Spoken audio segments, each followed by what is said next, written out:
is the Better Life, Better Work show, and I'm your host, Allison Crow.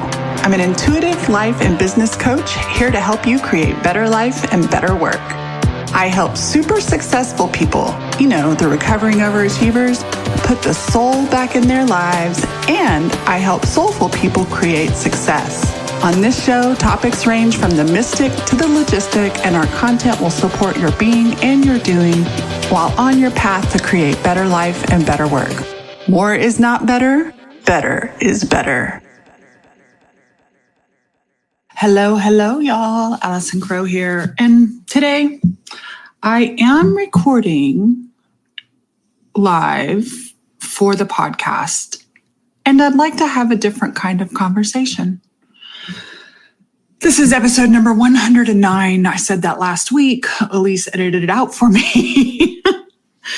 And today, the topic is technically to embrace your crazy. And what I think is perfect about it is that as a soulful CEO, as a longtime business owner, sometimes I need my own medicine. And the medicine I need today, I want to share with you, is the soul part of CEO. Quite a few years ago, I was thinking, I don't really want to do any more business coaching, but that's what people were always coming to me for. And I love deep inner work. And, I thought about walking away. And the fact is, I love business. I love using my brain. I love solving problems and strategy. And I'll tell you what, I realized I've been sharing on the deep inner work side with my clients how COVID and the pandemic and politics and any other disruption, the grief that we're feeling of not being able to be together, the uncertainty. And so I know that one of the ways, there's a few ways I respond to uncertainty subconsciously before I'm aware of it. And one of the ways that I respond to uncertainty before I'm aware with it, one is getting pissy and angry. And I do that in politics a lot. I've really worked through some stuff with that for the most part. 92% learn how to chill out, and by feeling my sadness. And the other thing that I do is I get into driving and striving. I get hyper into strategy because it gives me a sense of control. So I want you to think real quick and share with me, either live or via Instagram or Facebook, if you're listening to the replay of this on the podcast. What do you notice about yourself when you're in uncertainty? What is your go-to mechanisms for giving yourself a sense of certainty? And so I do that with business. And one of the things that's good about it is it's helped me grow my business. And I don't know about you, some of my most popular posts are about my overthinking post.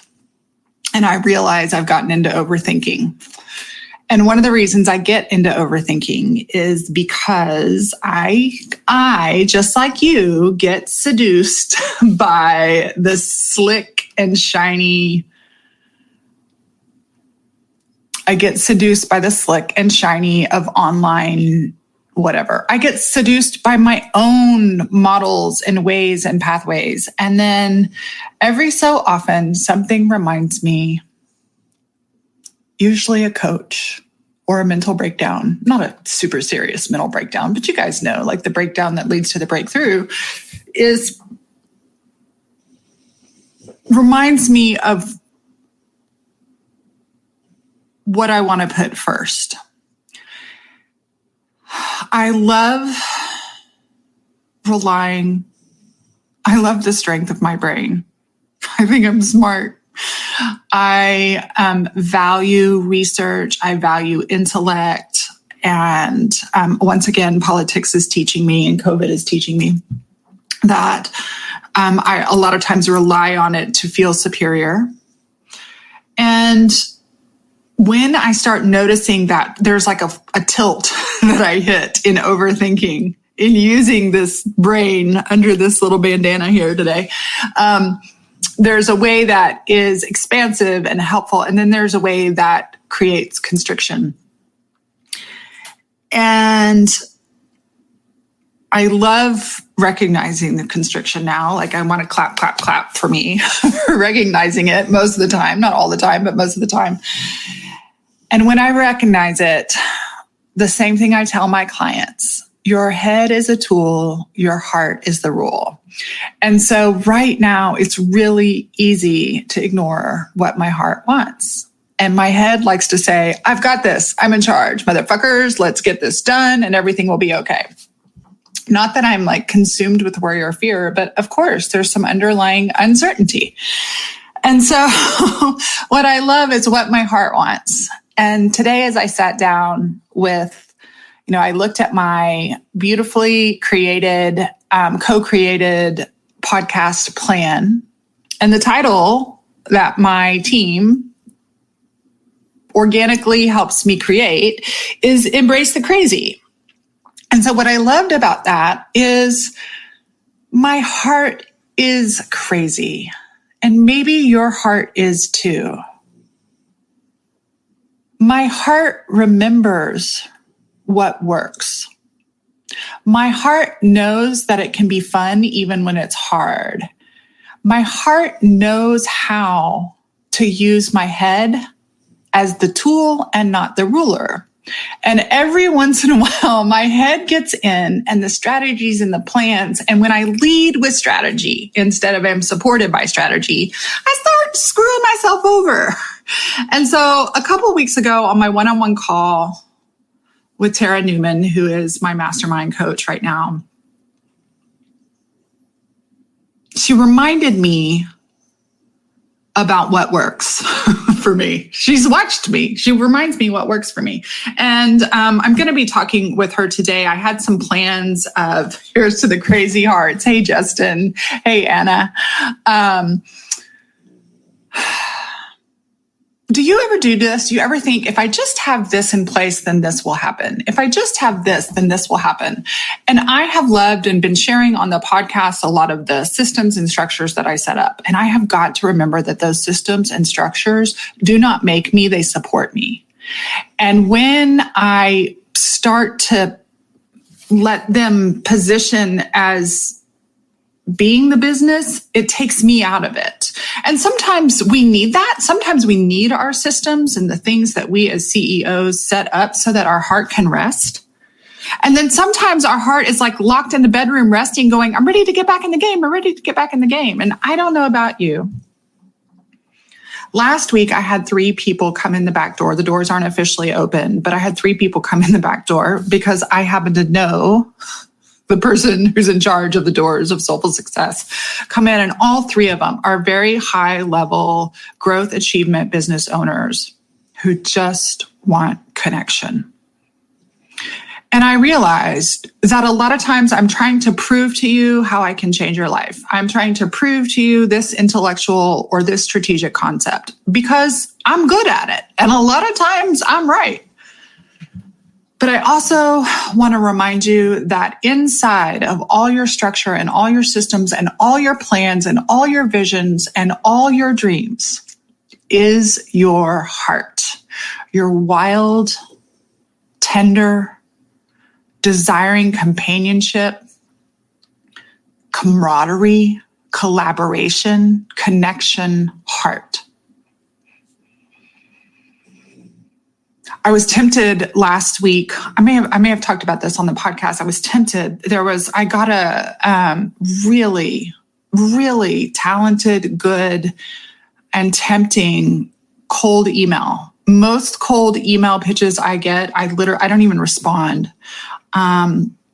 And I got one that was really personal, even so it wasn't cold. I don't know them, but it wasn't cold. And in my eyes, I started seeing this and I started thinking, if I just spend this money on this, then it will fix all this. And all of a sudden I'll have all these new people. And I have a colleague I'm so happy for her. She runs a completely different kind of membership. But I had a colleague last night share in our mastermind group. She has 3,000 registrants for her. She's doing a webinar this weekend. And I was so jealous. Not like the evil kind of jealous, but I was like, ooh, if I could just have that. How many of you have that? If I could just have that. And what I'm noticing when I get to that phase, when I get to comparison, I mean, obviously I celebrated her, but part of me was like, ooh, I wonder what it would be like for me to have 300 participants. You guys, I am badass, but my Zoom, like, I don't have to have the program more than 100 people.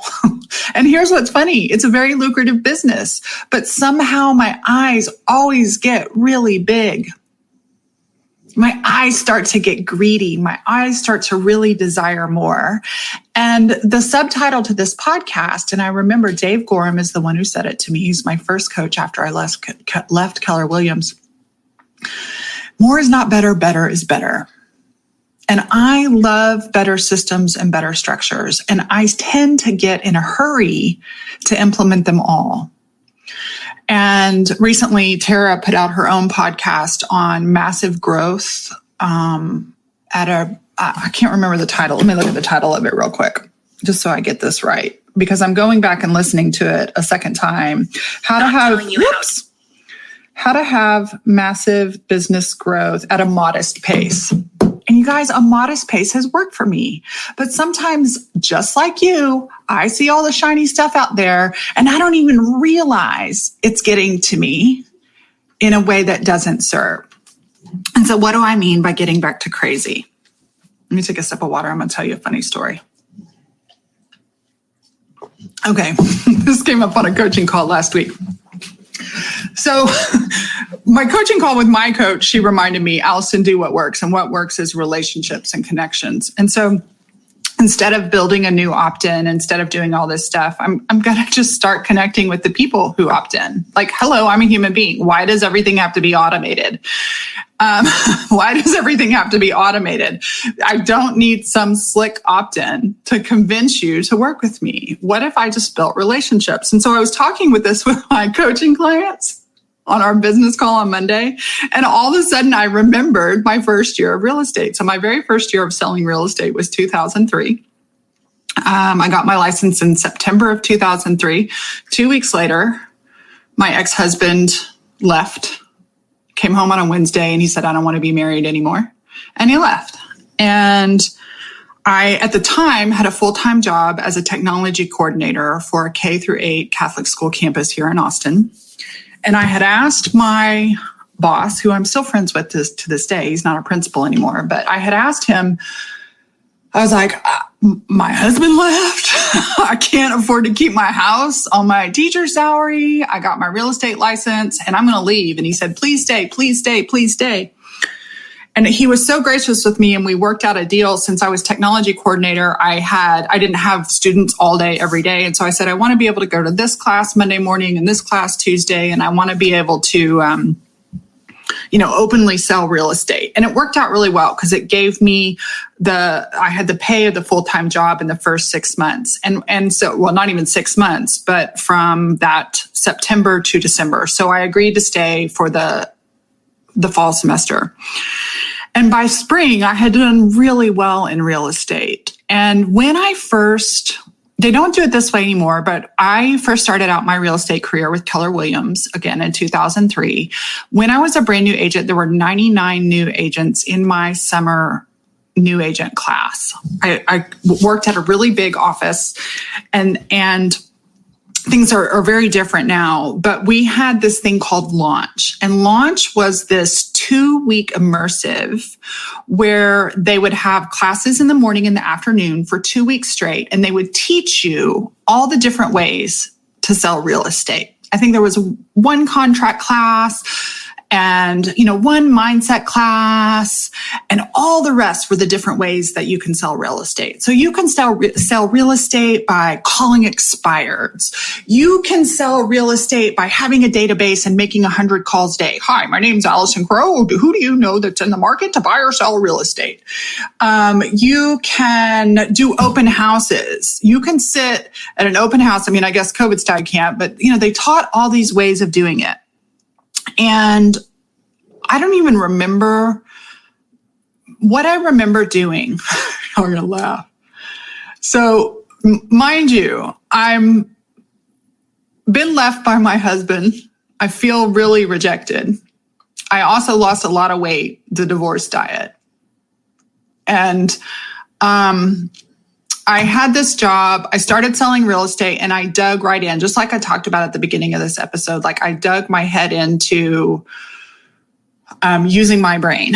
And so my brain loved, like, I'm going to figure this out. I told my husband when he left, I said, however this works out, I'm keeping the house and the dogs. And the house at the time was not something that I could afford on my teacher salary. And by God, I did it. But I remember they told me the way to sell real estate was this. Well, what I did was in my grief, I drank a lot and I went to bars and I dated on Match.com and I bought a boat and I went to the lake with my girlfriends. And so literally this is how I built my business. It's crazy. I'm not necessarily telling you to do it. I'm using it as an example of nobody told me in those classes, come to the office early before everybody else and write 5 to 10 personal notes. Love on people. This is before social media. Learn the market. And then by 10 o'clock, leave and go to the lake with your girlfriends and start smoking weed out of apple cores. Park the boat and meet people on the lake. I never knew that that was an option for selling real estate. And the other one was date people on Match.com. I sold like 4 houses to guys I dated on Match.com. I married one of the guys I dated on Match.com and I sold his house. And nobody said, party your insecure ass off, drink too much, be flirted with by the married men. I hate to admit it, I'm not proud of it, but there was something about, I felt really rejected and some of the married men at the office were really kind and we just had a lot of fun together. There was a gang of us that all ran around and we went to the lake and we went to restaurants and we went to all the realtor functions and stuff. And we had parties and I used to have client parties. And my client parties were color themed. I remember the first one was right after I got a divorce. I was called the Pink Party, and I didn't want to get out my Christmas tree because I didn't want to get out all the, relationship ornaments. And I didn't want to feel sad. I was avoiding my feelings. I didn't want to feel sad. And so I went to this store that we used to have in Austin called the Christmas store. And I bought all these pink ornaments and I decided I'm going to have a client party. And now I wasn't this luxury agent who was like, how can I do this economically? And so I decided I was going to have this pink party. I was going to serve food and pink drinks. And if you wanted something else, and I made these CDs to this day. Epic CD, the first one for sure. And I would make these CDs, like mixtapes, right? But on a CD. So I'd make these mixed CDs. And the first one was all the songs had the word pink in it. It's a great CD. I need to actually pull that out. I probably have it on my iTunes somewhere. And or recreate the playlist for you guys. And it was so fun. And everybody would wear pink. And I still have pictures from the pink Christmas party. This one, what was that party called? I don't even remember the name. I don't even remember the name of that party, but I had these client parties. So I had a pink party. I had a blue party. And y'all, they were like keggers. Okay. It was not a classy party. My realtors would come, my clients would come, and I would tell it was back in the Evite days. And on the Evite, I'd be like, realtor and mortgage friends, y'all are welcome to come, but this is really for my clients. But I also wanted my friends to come too. And somehow my first year in real estate, out of all the rookies, now you're going to laugh at this, I was number 2. There's an amazing man whose initials are LL. He still sells real estate to this day. I do not. I have not had my license since 2013. And LL and I were very good friends. But LL worked his ass off. LL worked 40, 50 hours a week. And I worked from 7 to 10 in the morning, maybe 7 to 11. I worked when I was working on my deals and my clients. And then I just went and played. And he sold, the way we calculate for awards and stuff in real estate is in volume. And so he sold $40,000 more in real estate with me. So he won the award for Rookie of the Year. And I lovingly tease him because we were always neck and neck and neck and like, oh, I'm going to be first. I'm going to be first. Well, I am proud to say I got second place. I did not get the plastic star, but I sold almost as much real estate and I had a lot of fun. And nobody told me that going to the lake, dating dudes, and smoking weed out of an apple core was the way to sell a lot of real estate. Also, the establishment didn't like it. They didn't like that Allison Crow was successful on her own terms of having fun and building relationships. Now, I'm a little bit older and wiser and a lot less insecure. I was really hurting at that time. I didn't know how to feel my hurt. I've done a lot of healing so my crazy today is different than my crazy then. But my crazy today is remembering that more is not better. I do not need to spend more money. I do not need to have more systems. And honestly, right now, I don't need to make you guys another opt-in. I have all my plans to make this Soulful CEO opt-in. Maybe I was going to do a class. Maybe I was going to write a book. My operations manager is going to come over tomorrow and help me map it out. And I'm sitting here, why am I doing this? Why am I doing this? Because I'm greedy for more instead of loving better.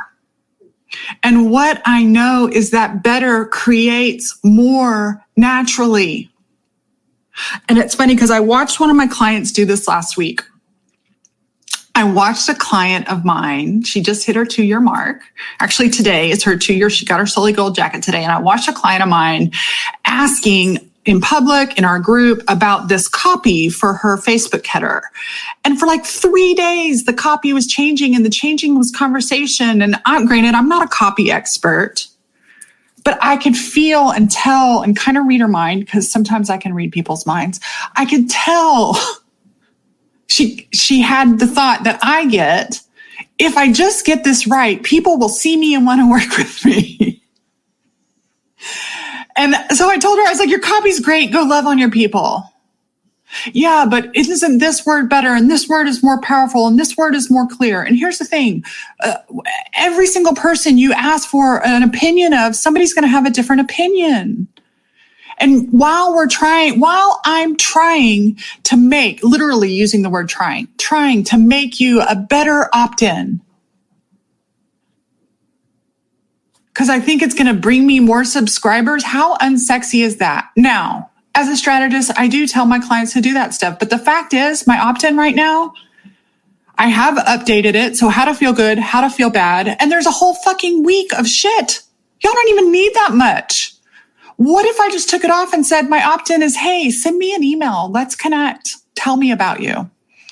There's an idea, right? That feels really yummy.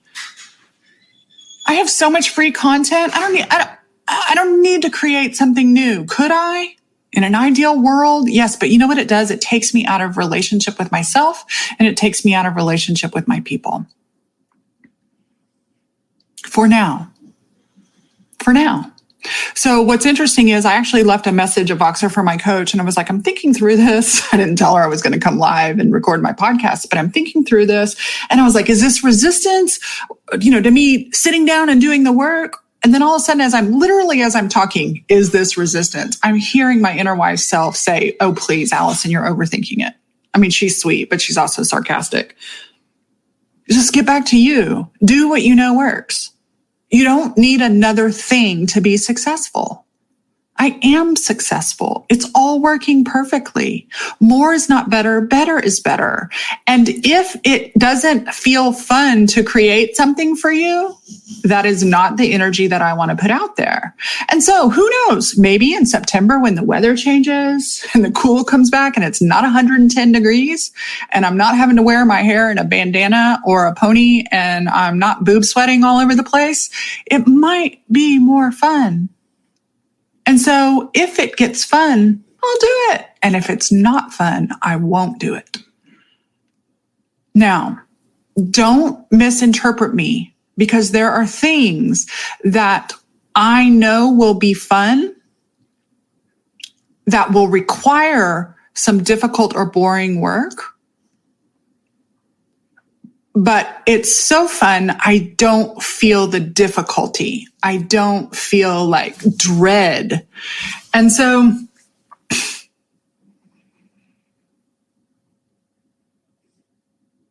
I'm pausing. If you hear a silence, let me breathe and take a sip of my water.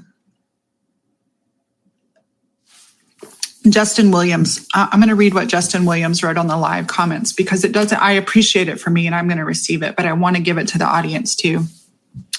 You've reminded me that as a fan, I enjoy your opt-ins, your resources, etc., but I love you and I want more of you. I say that because I remember that my audience feels the same way.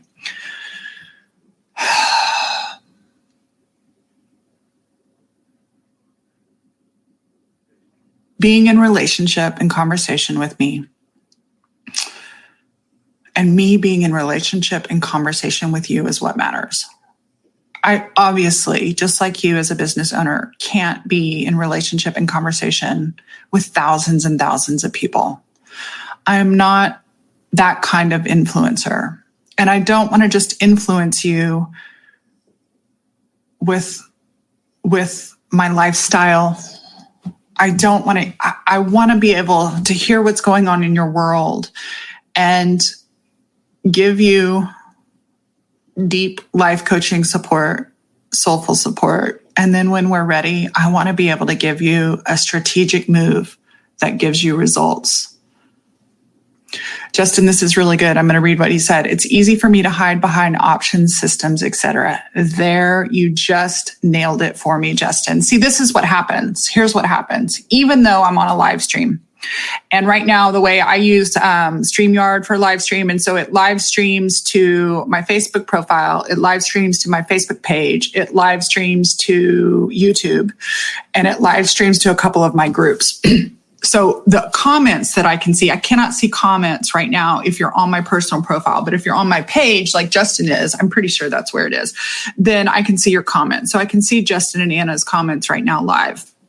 And Justin has just said, it's easy for me to hide behind opt-in systems, etc. I love tools. I love the strategy. But if I'm using the strategy to hide, we have a problem. I have a problem. And it's different from resting. I posted yesterday, we don't need continuous content. We need conscious content. And if I'm creating conscious content and I'm creating self-care and self-support consciously, then my content will come when it comes. I will be connecting with myself when I connect with myself and when I connect with you, and it will all end up working. So probably not what you expected to hear from a soulful CEO, but I think that's part of the difference. As a soulful CEO, my primary job is to remember that I'm a soul. I love the CEO stuff. I love the business stuff, but without the soul, without my own heart being in it, even if it's hard, because there's plenty of times when it is hard. People ask me all the time, how'd you do what you do? This is hard. One of my friends is like, oh my God, how do you do this? This is a lot harder than I thought. Like, oh yeah? Yeah. And even with that,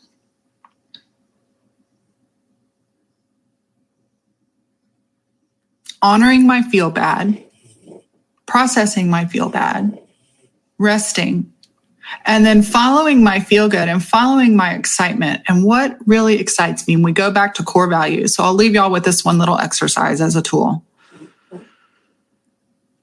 Core values. It's one of the first, like core values and life wheel, right? Life coaching 101. But they're really good exercises to do on a regular basis. And especially if you're experienced, I want you to get out your core values exercise and I want you to get out your life wheel again.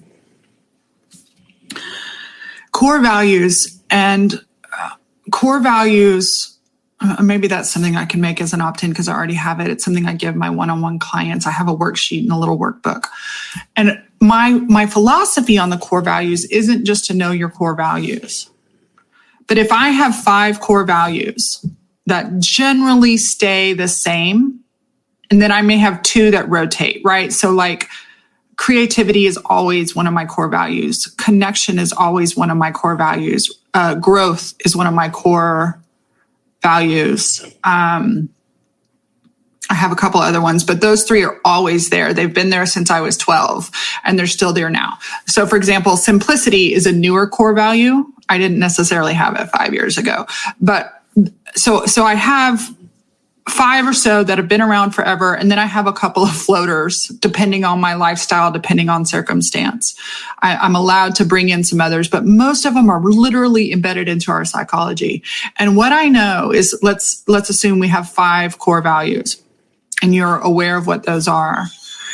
If I can look at a client and if we know their core values, and if 4 of those core values on a scale of 1 to 10 are 8, 9, or 10, like if they're all 10 plus, they're all super. And one of them on a scale of 1 to 10 is below 7. And overachievers tend to underrate themselves. So let's say even below 5, they are suffering. Your values energize you. And so right now, a lot of people are feeling really tired because one of their core values is connection and relationship. And we haven't been able to have connection like we normally do. Right. And so even if all these other things are going right in your life, if one of your core value tanks, I think the analogy that I use in my workbook is like a 18-wheeler tanker. They usually have a couple of tanks of gas. And instead of going from one tank to the next with our core values, we actually use all of them at the same time. And if one of them is empty, all of them will suffer.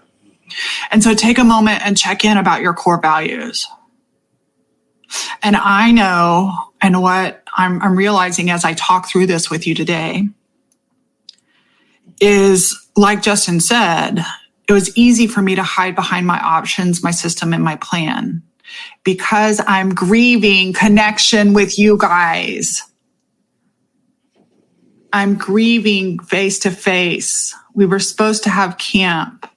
My mastermind clients, I had one of them that was buying a ticket from the Netherlands to come all the way over in June. We normally have a fall Soli retreat. I don't know when any of this is going to happen. I'm even nervous. Like my Amber is still coming over tomorrow and we'll figure out something and plan something, or maybe we'll pack boxes since we're moving. And I'm nervous about that because of COVID. We just can't do those things. So I can either be a victim of that or go, okay, how can I create connection? I can keep hiding behind these systems and think they're going to fix me, or I could acknowledge that I'm sad. I miss hugging my people. I miss the vitality that we have when we're together. And even though we get to have Zoom and all those other things, I got to figure out ways to connect more. That's why I wanted to I'm so thankful, like Justin and Anna and the people who are here interacting live, because I just wanted to have a conversation. I didn't want to just sit behind the podcast and follow an outline and tell you these 7 points for making your life better. Blech. We don't need more information. You don't need more information. We need to remember what works, and to work what we know works. So with that, my friends, it's 9:30 in the morning. I have a call at 11. We have a live call today. I want to tell you what's going to happen. I don't know the dates. I'm just trusting myself, but be on the lookout. So here's what you can do. I do want to invite you to come and be a member in my Soulful Success coaching community.